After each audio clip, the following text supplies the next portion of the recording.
Welcome, everybody, to another episode of the Okayest Trapper podcast. And as always, we are brought to you by Mountain Tough Fitness. If you are wanting outdoor specific workouts to help you get in better shape and go further on your line, then look no further than mountaintoughfitness.com. You can use the promo code Okayest30, that's all caps, for a free 30-day trial. Now, today's guest hails from a much warmer place than Idaho and is a first-generation trapper. Over his 16 years of experience on the line, from working with footholds to most recently cage trapping desert bobcats, he has worked his way up to being president of the Arizona Trappers Association.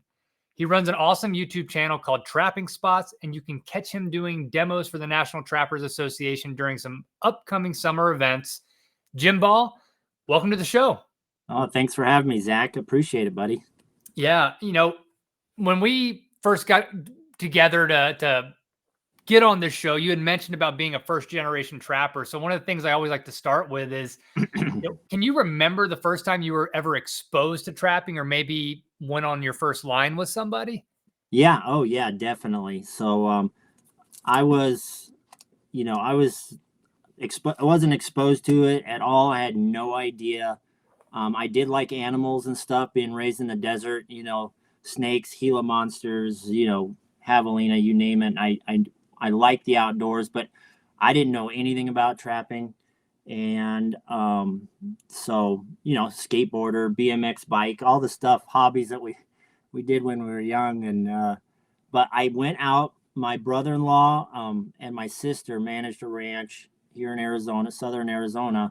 And I would go out and visit. We'd have family things. My brother-in-law dabbled in it a little bit. I'm talking like max 5 leg holds, and he dabbled and knew a little bit. He wasn't a part of association or anything, but I went on his line one winter, and we had caught, believe it or not, we caught 2 bobcats. He caught 2 bobcats, and after that, when I saw that first cat in the trap, man, I thought that was the coolest thing. We could literally get in within feet of. I've never been that close to like any wild animal, and so. He harvested it, and he wasn't a full bore like we are trappers and that kind of thing. He just kind of on the ranch managing population and stuff like that around the ranch house. So that was real quick, just to paint a picture too. So what age are you at this point where you're going out with your brother-in-law, like as an adult? Were you married younger? Like, yeah, so I was probably late 20s. So a true adult onset absolutely trapper. I came in late to this sport, which is okay, but yeah, I was late, and so even as an adult, normally, when kids see that and they're on it, man, I thought that was the coolest thing. So that was when the hook was set, and but yeah, about 30 was when I went on that line with them.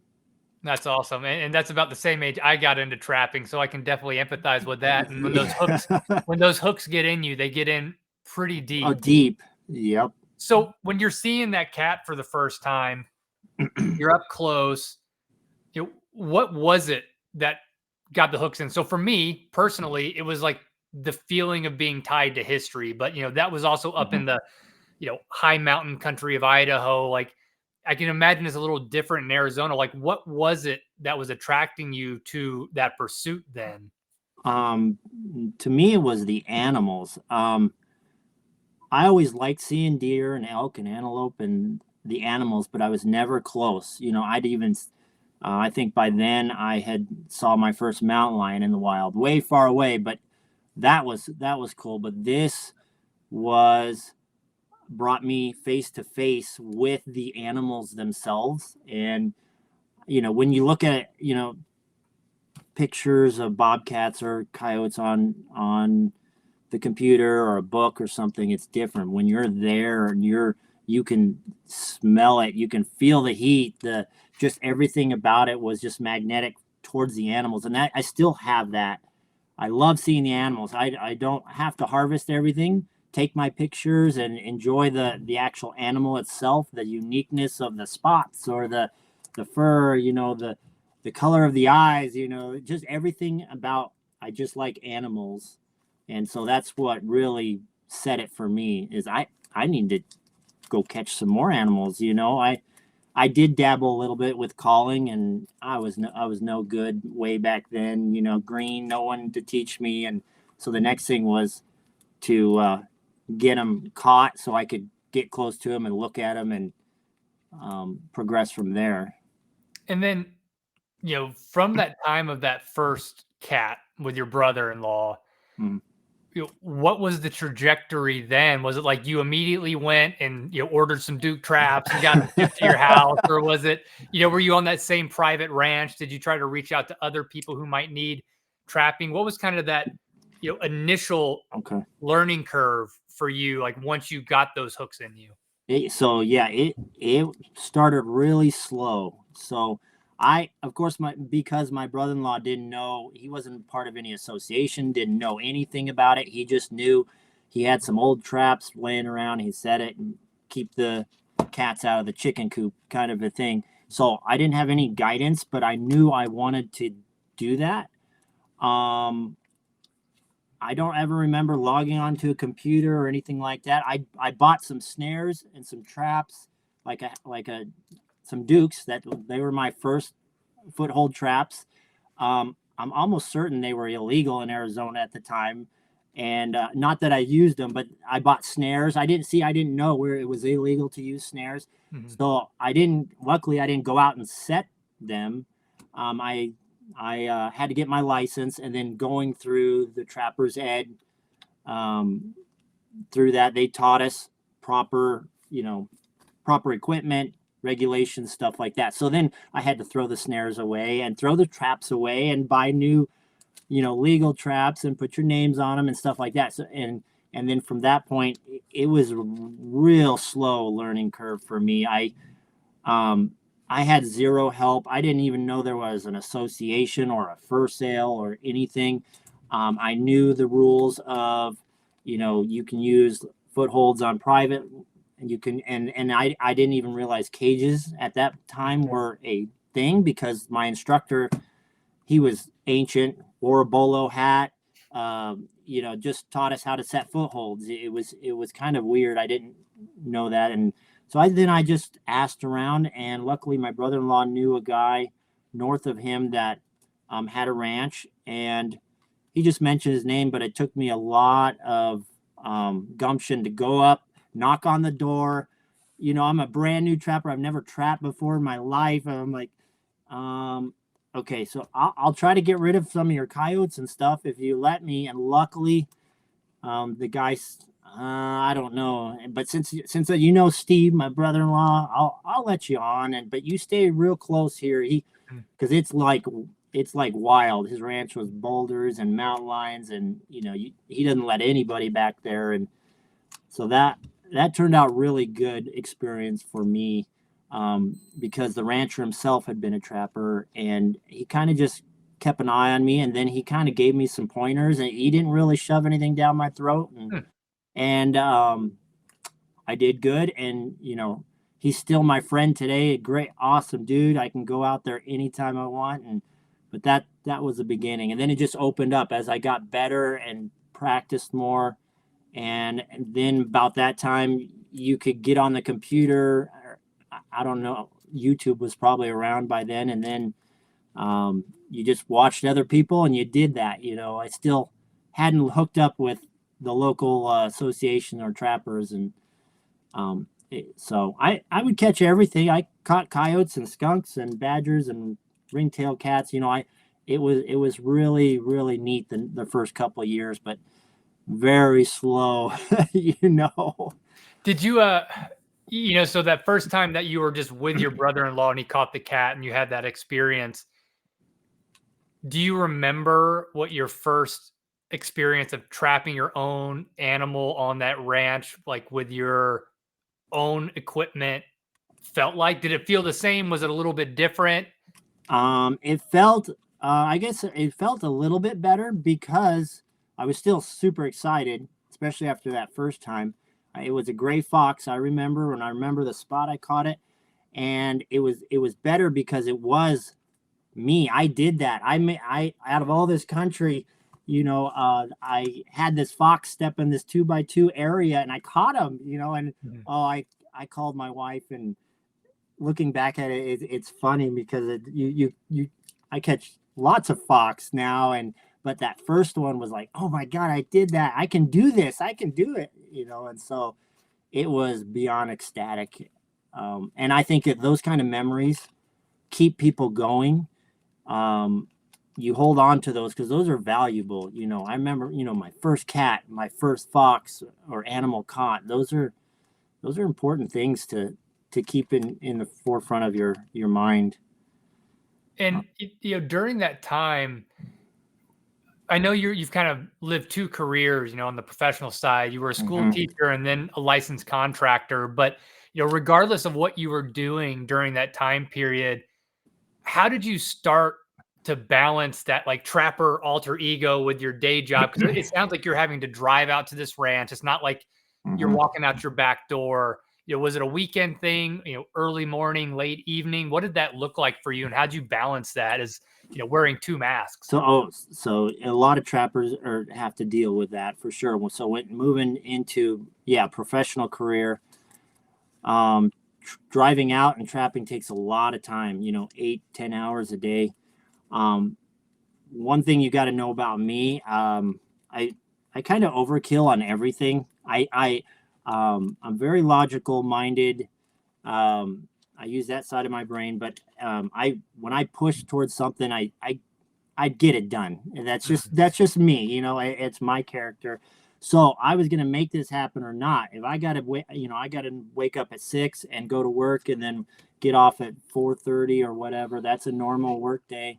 Um, I remember I would just set my alarm, um, and I'd get up at midnight, and I have to drive out to the ranch, and the rancher let me use his quad, so it's right was right next to the house. But the dog would bark, and I'd Mhm. pull the quad out of his garage, and I'd do this, 10-mile loop back in. I mean, I'm talking mountain lion country, and looking back at it, I never took a gun except for my little 22 to dispatch, the canines and stuff like that. But I put those milk crates on the front and the back, and I would run out there. Snow, it would snow. I don't know how I did that looking back at it, but it wasn't work. It was so much fun. I couldn't wait for my alarm to go off at midnight to get up and see what was in my traps.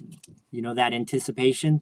Um, but and then go to work and eat, and then my wife would make me something, and then I'd go to bed as early as I could and wake up, do it all again. And I am thankful I don't do that anymore, but it is a tough balance. um, Now that I work for myself, I the boss gives me time off, which I'm the boss, so Uh-huh. or my wife is the boss, and now I can be a little bit more flexible. I'll pull the guys off. We're going to quit at 2, or I'm going to quit at 2. I can go out early and get back, in a reasonable time, skin, and then go to bed, have more of a normal life. Yeah, well, I mean, like you said, I think there is a common thread amongst trappers, at least trappers that I've talked with. Like, the overkill is underrated, right? I think Yeah, a lot of us are logical, but there is a little bit of that maniacal drive. yeah, You have to have that to get up at midnight or 2 or hmm 3 every day out of a respect for the animal to go and check your yep, traps yep. and do that. And it gets you out of bed, right? Oh And it's a yeah, good thing for the yep, excitement and for the responsibility of it. And, most trappers are quite responsible. And, it's great that you've now kind of architected your life to be able to be a little bit more forgiving. But so yeah, when you first started, you were school teaching, right? At the time? yes, yeah, yep, I'm yep. curious, did any of like students you work with kind of like, you know, most people think about their teachers and what they're doing, and you had that kind of like, well, maybe there's Superman on the side, but like, did any of your students know like you were waking up at midnight to go check traps? And I'm always curious because I always hear about a high school student or two who are kind of interested in trapping, and I'm curious if Yeah. in that tenure you ever kind of came across kids who were like, well, Yeah. trapping? That's kind of cool. And if you were able to, A little bit, yeah. So when I was teaching, now I would be a little groggy. I'll be the first to admit that. So I was a little short, but I was a good teacher. I kept it manageable, but I really didn't. Back then, I really didn't share too much. I did mention it, there. Even the principal knew I dabbled in a little bit of trapping, and caught animals. I really didn't share any pictures back then or anything. It was kind of a different. I don't know why, but then they thought it was pretty cool. The people, because Arizona is a big hunting state anyway, so a lot of those, especially those guys. Because it was high school, they were hunters and they understood, and I'd show them a bobcat or a coyote or something like that, and they thought that was pretty neat, and but really didn't share too much past that. But looking back, I really don't know why. It was just like a different time back then, and I wasn't trying to hide anything. It was just like something I did: trap, yep, teach, eat, sleep, do it all again. that's awesome. And, you and I actually first connected, not even through association work, but I had been down in Arizona doing an archery mule deer hunt a year and a half, 2 years ago now, just Yep. shocking to think about. Yep. And I was out glassing and I just saw this beautiful bobcat perched on a rock. And, the unit I was hunting, and I took a picture. And I think I posted a picture of just the bobcat on Facebook and, kind of Yep. tongue in cheek said, anybody want the pin for where a bobcat is? If any trappers in Arizona, and people were tagging you. And Yeah. I dropped the pin where I had seen that cat, but I was coming from Idaho. So like I'm often now finding myself recognizing how fortunate we are in Idaho, where, ultimately we have the ability to reach into the whole bag of tricks of trapping, right? Yeah. Body gripping traps, foothold traps, snares for a variety of animals. And, that's where I started trapping as an adult. And naively, I just kind of assumed that was everywhere. And then I didn't realize, like you had to learn after you'd already bought your Duke traps that, footholds are illegal. Can you maybe walk me through, as much as like the history of trapping in Arizona? Like, was there footholding, and was there like a bill passed where it's not like, and then what is legal today in Arizona Yeah. from a trapping landscape? Yeah. So it was, trapping's been here for a long time. I've seen tons of old pictures. There was really no regulations. I don't remember when the first regulations came out. It was, I think our association originally started in the 70s, so it could have been about that time. But you could use pretty much anything. It was pretty liberal. And then in 1992, that is when the ban for Arizona came in, and it basically got rid of snares, no more snaring, and you could use foothold traps on private land. So which is still in play. You can still use footholds in private land, but all public land was banned. But you can use confinement traps. So roughly that has all stayed the same until now. It's still good. So it's I guess that's kind of how it's morphed, and luckily nothing else has happened.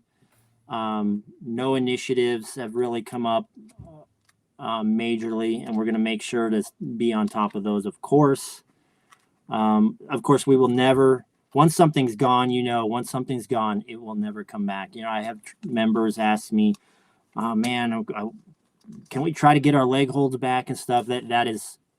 I'm not being a negative Nelly. It's just impossible. And even if it was, you would open a can of worms, because then they could literally, the public would be in review of the entire regulations, and you could lose it all. So, Do you remember in particular what it was in 1992? I think that was about the year that, like, AFWA, and I know like the gentleman I had on, Bryant White, who runs Association for Fish and Wildlife Associations, who they do the best management practice. He's based in Arizona. But what the reasoning was it a public outcry for the humaneness, or I don't know. Yeah, I don't think it was a specific event, but don't hold me to that. Most of the time it is. It's something, it's like what happens in California or New Mexico's, those kind. It's like a specific event that breaks the camel's back, and it's something done. I don't recollect that. I probably should look into that, but I think it was a more general idea where it's happening in other states. It just grew kind of the whole West. All sorts of things were happening at the same time. So it's like, well, let's just attack Arizona as well and get this thrown out. And yeah, it came up to public opinion, which you never do want public vote. It's different if our game and fish are voting on stuff and or initiative comes up, you have a chance to fight it. It would just I did talk to some old timers way back then. They had no idea it was even coming up at all. It's not like what we have today with Hal and groups keeping an idea, a lookout for this kind of stuff. But it just kind of happened like everywhere else, just super quick, and it was done deal. And most the trappers hung up their leg holds and never trapped again after 1992. And that's unfortunate. And all these cautionary tales out of these states like New Mexico, and even for me it was a shock with Montana, where they lost the first month and last month of their wolf trapping season because of the federal lawsuit for Grizz. And then it just happened in Idaho like 2 weeks ago, and it seemed like it came out of left field. And now for half of the state, we're losing a lot of our trapping rights. And like you said, it's kind of like this domino effect. But so that happens in the early 90s, and then for public land trappers, it really goes to live trapping essentially. So you were doing foothold work and other types of trapping on the private ranches. When did you then stake and say, you know what, there's public land all around me, I want to try my hand at live trapping? And the question beyond that is, like, was it always bobcats out of the gate, or were you also looking for ringtail foxes or anything else like that as well?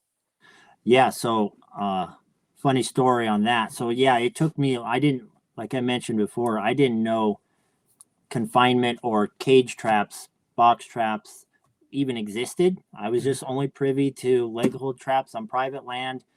And but then I had saw something, and someone mentioned it and said, yeah, you can cage trap animals on public land, and there's a lot of public land in Arizona.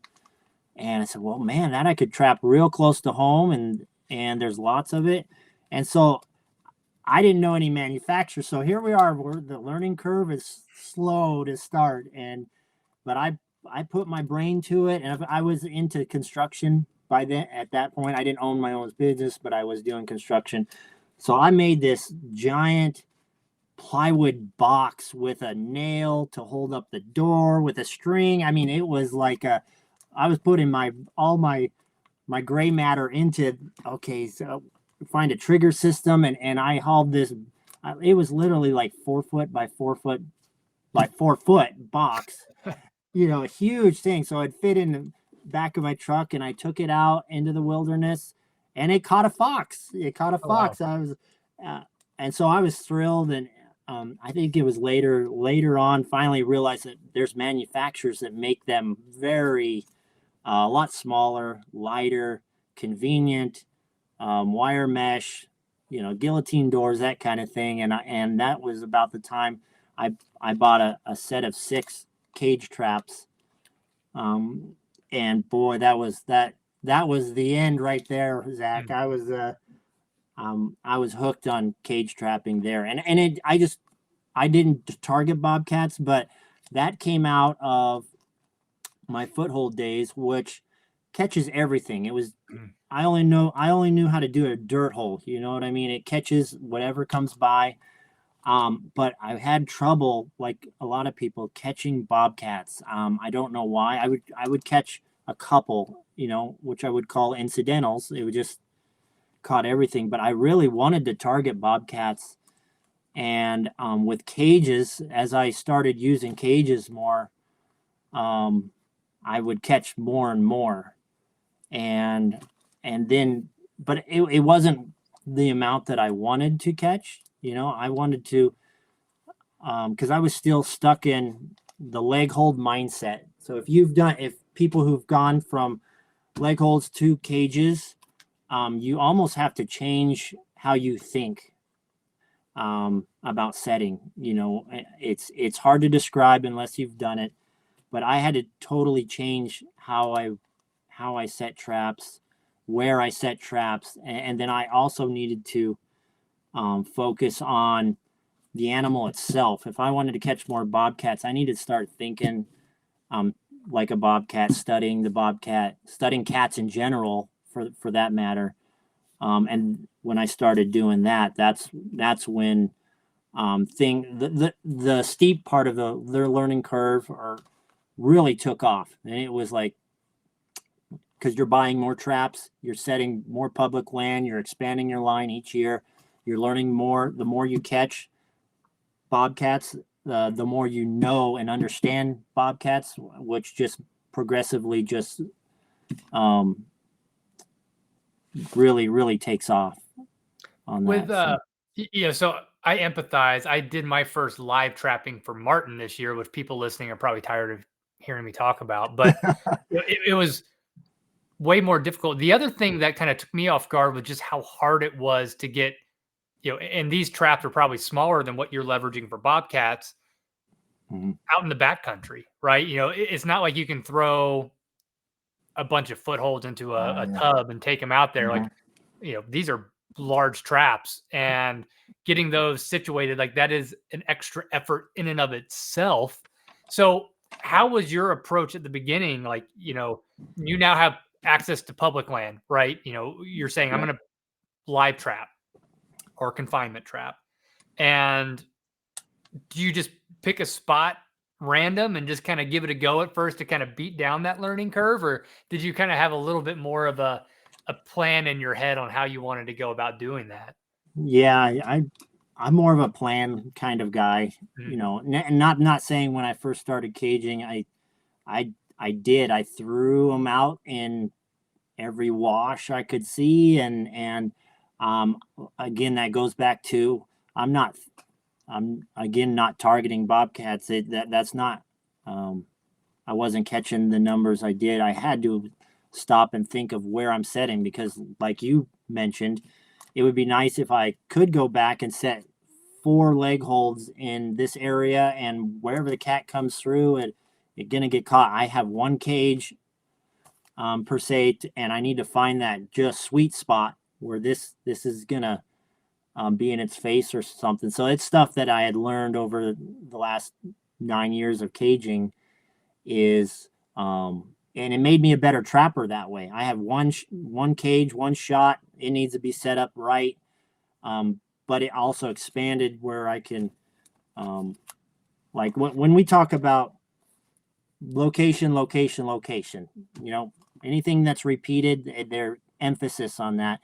I take that as that's telling me what I need to do. And when I say location, I'm bringing it out down to a macro location. That means I'm going on Google Earth or Onyx, and I need to find what part of this. This is talk a big section of land, 10, 20 square miles. I'm looking for rock piles, thickets, brush.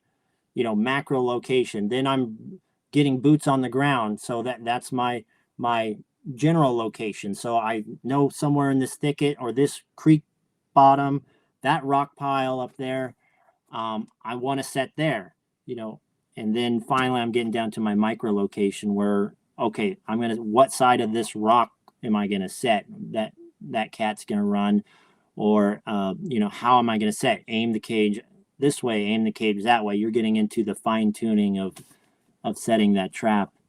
So it's just all stuff that I've learned, and it's all has to do with my experience of catching and missing bobcats. That Yeah. missing cats will teach you just as much as catching cats. Yeah. Well, if that's how you learn, then I'm definitely learning a lot on lots of misses. But it's interesting. So, like I said, I've only had a little bit of time in Arizona, but the topography down there, to me, as an outsider, seems extremely challenging. Usually where I'm trapping, I have the benefit of snow, and I can track. There's a lot of Yeah. easy to read signage for someone who's new. Maybe that's also the case in Arizona. I don't know, but uh, it seems to be a lot harder to read. Is that true, or am I just a newbie coming into Arizona and being like, "Wow, this just looks like one of those etch a Ye- sketches with the sand"? Like Oh you might yeah. get something and you shake it a little bit and everything's gone. Gone. Yeah, yeah. I think it's easy, but of course I'm biased. Mhm. I've only trapped in Arizona. Now, with that for said, I think I have enough um, education on bobcats where I could trap them in another country, other types of terrain, other states, things like that. But I think it's pretty easy because, as you well know, everything in Arizona wants to scratch, poke, sting, jab Mhm. you. We got jumping cactus and swirls and prickly pear, you name it. It's everything's sharp. Um, Mhm. so desert washes, of course, are nice and sandy, and I we call them they're cat highways. It just the rabbits, everything on the side of the washes is green because that's where any moisture would be Mhm. on the edge of those sandy washes. And obviously you still got to find the cats. You got rock piles, distinguishing landscapes like that. So to me it's easy, but it still took a while to figure out how to find the cats and trap them, that kind of thing. So you would probably be a better you're definitely a better trapper. If I went up to Idaho and tried to catch, I'd probably pull blanks all day long. Yeah, I mean, I guess that's how it goes. You know the country you're in. Um, Yeah. with cats, though, I mean, I think at this point, right, you're either an ordained or at least self-proclaimed cat guy. With bobcats, you talked earlier about the love of animals. The bobcat Mhm. was the first animal you saw in, a foothold. What is it about catching and interacting with them that is so interesting to you? Well, yeah. First of all, like I really, I didn't catch very many the first 8 years of trapping. I probably maxed out at 30 cats. That's for 8 years of work. I just wasn't good at it. So that really probably what drove me to target them, as we talked about, and become better and better and more efficient, that kind of thing. But I don't know. There's just something about a bobcat. I guess you can see most people, if you ask them what their favorite animal is, and they would probably say the bobcat. Some would be just a wolf or that kind of thing. But there's something about a cat, spotted cat, that just makes you just want to see them. You just want to trap them. You want that kind of thing. So that's part of the drive too. Is you know, some people say, well, once you catch one, well, you want to catch them all. Even if you don't harvest them, you want to see them. I love catching kittens and ones that I let go. Take pictures and see the uniqueness. Every cat. When I start lauding my cats right before the first sale every year, get them out on tables and their piles on the floor. Every single one is unique. It's Mhm. it's so hard to even lot them sometimes because the backs are different, the spots are different, and some are all white and some are casty, and some have pink nose and some have black noses. I look at the pictures that I take, and they're all unique, more than what I think other animals, when I put up my grays, they all look about the same. The coyotes look about the same. When I come to my bobcats, they're not the same. And that's awesome. Now to kind of dive into a related question, talking about learning curves as well, how was it getting up that learning curve of getting to the point you're at now of skinning cats and putting them up for what's going to go to a fur auction? Like, Mhm. can you start by saying, like, what's the biggest mistake you've made in the fur shed? And then maybe a little bit about how you learned, because like you said, you were kind of self-taught. Like, how did Yeah. you start to get to a point where the quality was high enough to, yield something from value from fur buyers? Yeah. So, um, I was pretty introverted back in the day, even as an adult. I felt uncomfortable talking with people and stuff like that. Well, That you've was, beaten that down. So, yeah. So now I talk a little too much, but, um, yeah. I think one of the fallbacks and that hindered me was I didn't ask questions and I didn't research and go to, I thought by then I was kind of went to the fur sales, towards the middle of my trapping career, and then they would do demos and stuff like that. So I wish I could have done that sooner, because I'll tell you what, I have these old pictures that I put up my first and second year. I knew what a wire stretcher was, and everything went on a wire stretcher, but it still wasn't stretched right. I mean, I have these. I My wife and I laugh. They're like a short, fat triangle. Everything, a skunk, a fox, a cat, they all look the same, and just weren't done properly, and that. So I wish I would have, um, found experienced people, found the association sooner, gone to demos, researched, and kind of done that properly. But I was still, I'm kind of getting down trapping them portion. That's finally got me pushed into, uh, oh, I need to put these up properly, and so then that pushed me into excelling and trying to put them up properly, giving them the respect they deserve. It wasn't just a money thing, because back then it was a hobby that cost me, mhm. like most trapping, we do it because it's fun. The money's a bonus. But, so in the first shed, yeah. So then I just wanted to, I found the right people and I watched videos, and, I kind of found my own way of putting up cats and fur, and it progresses, still progresses. Every year I learn something new to add to trapping, and something to new to add to the fur shed. For people working on cats, if you had Jim Ball's one piece of advice for putting up cats, what would that be? Oh, that's tough. Uh-huh. One piece of advice. I was gonna say, man, that's a hard one. I don't know if I could. There's so much, just from the start, skinning them, properly. I know some of the cat trappers know this, but I always share that you skin a you skin a cat a little bit different than you would a coyote or fox. You're if you're going to sell it to the fur trade, you want that white to go all the way down, even to the inside of the legs. So you're not going from the end of the pad. You're going into the inside of the leg, just a little bit inside the white, so that when you pin it up, the Nevada style, whatever, you get that white all the way down.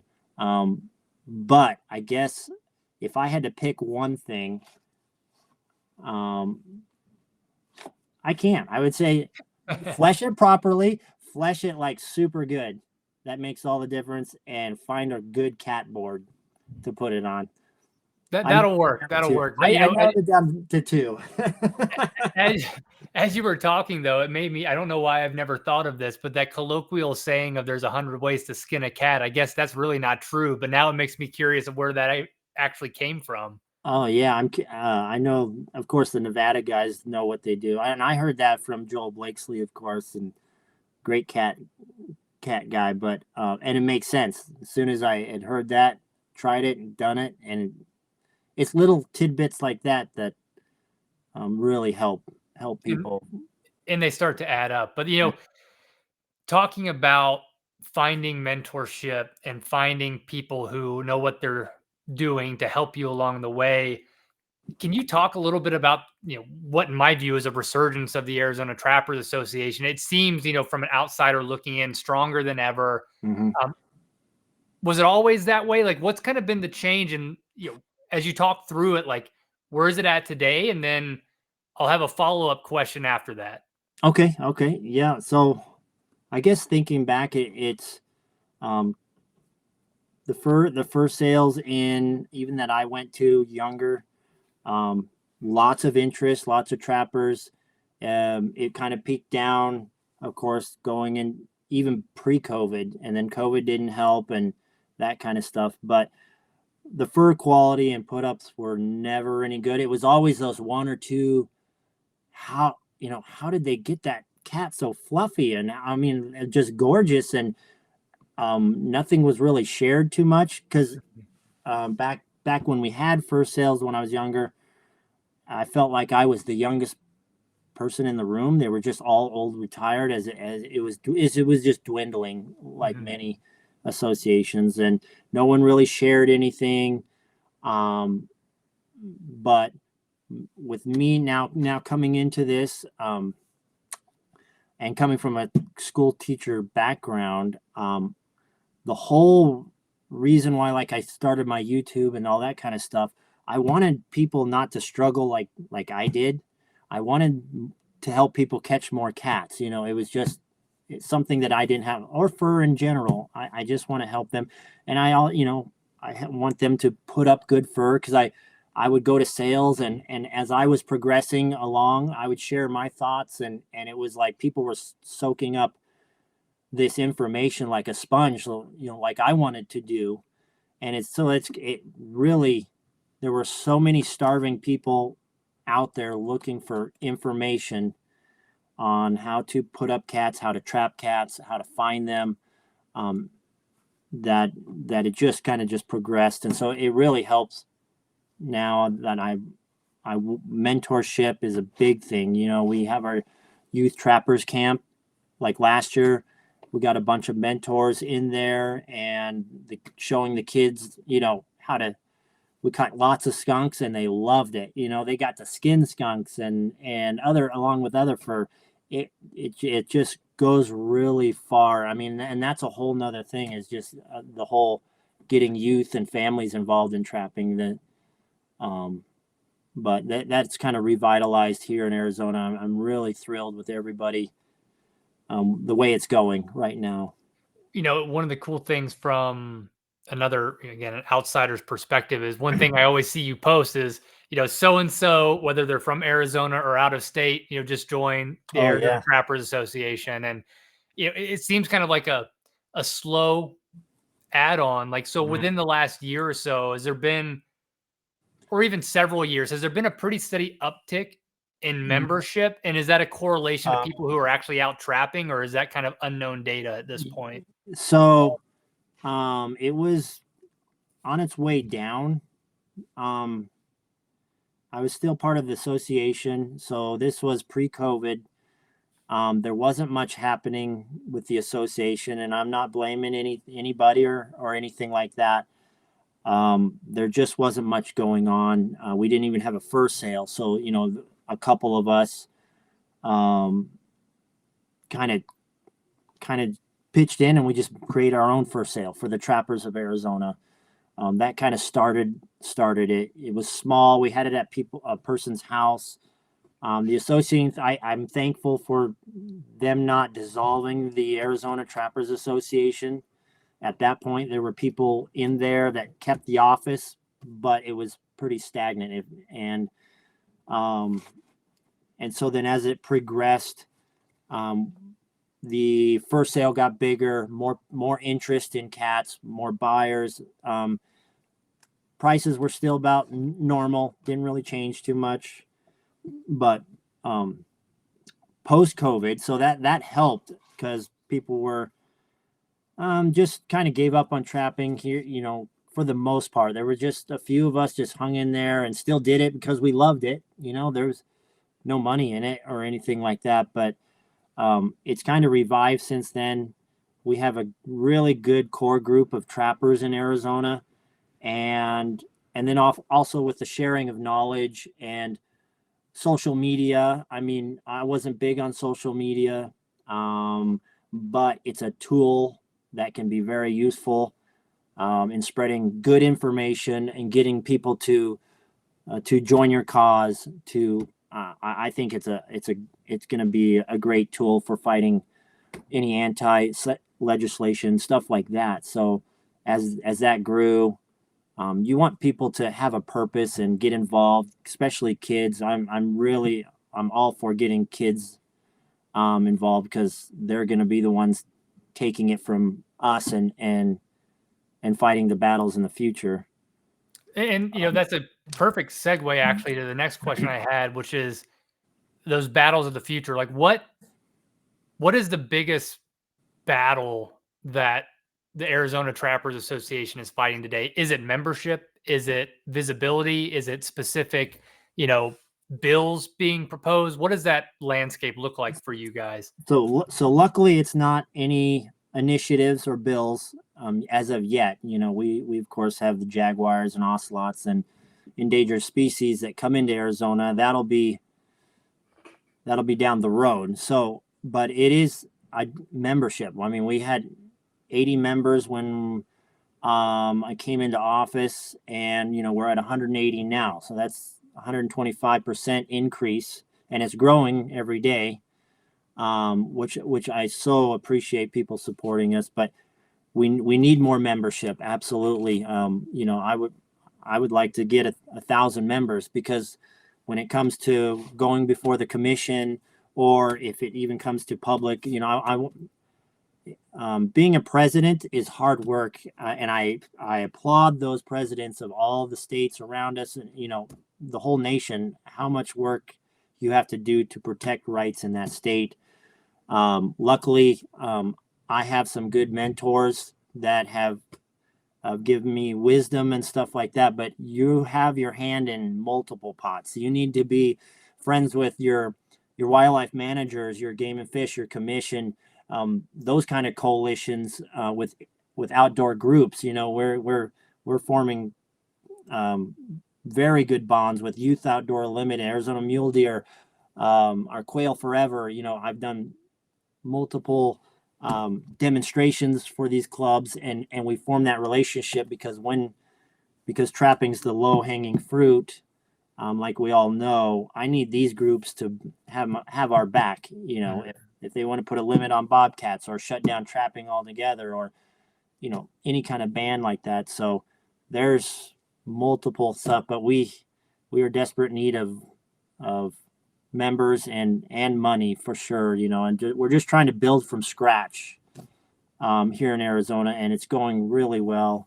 But it's made possible by the memberships and all those that support us. And for those listening too, you don't have to be a resident of Arizona to join the Trappers Association, right? Yeah, correct. Yeah. So go online, go check out the states surrounding you, Arizona Trappers Association. I mean, what's the yearly fee? For an individual, $30, families $40, and then we reinstated the lifetime membership as well. So for a relatively nominal fee, you can go and support and help. So let's get Jim and his crew up to 1,000 members if we can. Yeah. That's, again, amazing work. It's cool to see that increase. Question I have, and this is more Arizona specific. We're going to kind of go into some of the more fun questions I ask everybody, but this one's a little more Arizona targeted. you always hear about the border, its porousness. Have you encountered any negative, let's say, like immigrant or cartel activity in the Arizona backcountry on your line? Again, this is from someone who just doesn't know, and I'm genuinely curious because you hear Oh, about it. mhm. But have you personally or know people that have had issues Oh in that yes, area? good question. Yeah, so I haven't because I'm more mid Arizona, Mhm. but we have lots of trappers down south near the border and stuff, and absolutely there um, theft of cages, Hmm. and you can tell because down in the flats you're setting in washes and stuff like that, and then you have your cage messed up or an animal let out or your cage gone, and there's about 20 sets of footprints going up the wash. It's um, immigrants or illegal um, people running the washes at night and stuff like that. Some of them, I've talked to some members that kind of deal with it on at least a weekly basis, and Hmm. you got to move the cage, or you got to be careful because now you're getting into even with cartels and guns and drugs, of course, intermingle with all this. In the backwoods, you got pot farms and stuff like that. You don't want to, just drive up and all of a sudden you're in a situation that isn't going to be good. So that is um, luckily most of it's just down real near the border, and our trappers down there, they're very mindful of that kind of stuff for sure. Yeah, that was just thinking about Arizona. It makes me nervous and sweaty palm thinking about it. Like, Oh yeah, you're out checking your cats and you stumble onto something you're not supposed to. And they carry guns for sure. yeah, and hopefully everybody stays safe in those Yep, situations. But yep, yep. so kind of a newer and more philosophical question I want to ask every guest, you know, your crystal ball, no pun intended on your last name, Yep. but what do you see as the future of trapping? And you can start with Arizona and then maybe talk about nationwide. Okay. Well, then, as far as the future for Arizona, it looked bleak, but with the reemergence of kind of trapping events and stuff here in Arizona, I want to be positive. It's good. It looks good, and that's genuine. I know what we're doing. We're pushing back. You know, as far as Arizona wise, a lot of people are always like, oh, we're protecting. When I hear we're protecting our rights, which is the function of an association. But that sounds more defensive, and we will defend. But I also want to be more proactive, and I want to. We're pushing back. We just little steps. We finally got. They give all these rights to hunters and stuff, which is great. But they don't even mention trapping in all these reports. It's just hunting and fishing in Arizona. So we've been hammering game and fish. No, your wordage needs to change. It's trapping. It's hunting, fishing, and trapping regulations. All three separate regulations, and we've actually broke through, and they're starting to recognize we exist again. Mhm. We just came out of the expo last weekend and set up a booth, and now we're in the main tent right across from the Arizona Mule Deer and the Outdoor Skills Network. With all the main outdoor groups. They come over and talk to us. We're making ourselves known in Arizona, which is good and bad. Once I want the public to know, and I want Game and Fish to realize we are here. Of course, when you're more in the spotlight, that's when the antis come out and stuff like that. But um, I think trapping is still good, especially like we have the summit coming up, things like that. That the National Trappers Association, we're getting together, coming up with ideas on how to better our associations, more involvement, reaching other people, and of course legislative issues as well, how to fight those and preemptive um, stuff on that kind of stuff. So I think I see the big picture, at least in the West. I'm not very familiar too much with the east. But memberships are going, more events are happening, and we're getting a little bit wiser as a group, an outdoor sport, on protecting trapping as a whole. So I love it. The optimism is great, and that's yeah, exactly what we need. And I yeah, like your stance of a lot of associations in general. It's from the verbiage a defensive posture, but I like the mhm, idea of also being, aggressive in the pursuit of reaching out and making, our needs and wants known to the broader yes, public, yep. uh, which is a great pursuit. So then, next question, one of my favorites. What's Mhm. the craziest thing you've ever encountered on your trap line or in the woods in general in Arizona? Okay, I got one. So back when I would scout and trap at night, back then I didn't do any pre-scouting, so it was uh, I just kind of set and scouted at the same time. It'd be slow go. So, but I would do this all at night, which is hard. You can't. Arizona's already hard to see footprints, scat, stuff like that. You just got to set the terrain and that kind of stuff. So I would do this at night with headlamp, and so it was like, I think it was probably about midnight, and I wanted to scout this little drainage, and so I'm walking with a little headlamp and just looking, trying to look for prints and scat as best I could, um, and walking up, and then what I see is like the dirt's all messed up under this juniper, and there's hair everywhere. So something happened. I'm wise enough to know something happened. There's hair, and I pick it up and I look at it, and then there's a little bit of blood and stuff like that, and there's a trail that parallels the drainage. So then I just, it's a couple hundred yards up, and then I start walking down, and um, I come across this coyote. It is tore up.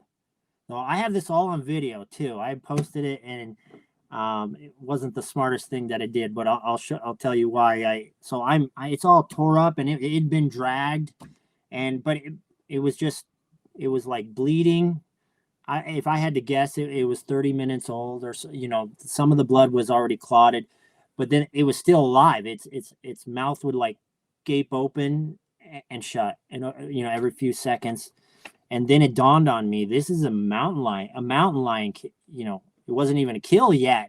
And Mhm. I just walked into this, I'm like, oh crap. So, but I kind of hustled back down. The first thing was I looked around with my headlamp as best I can, but I can't see anything. There's rock ledges above me, and I hustled down, and I'm like, I got to video this. So with grab my phone, and I start.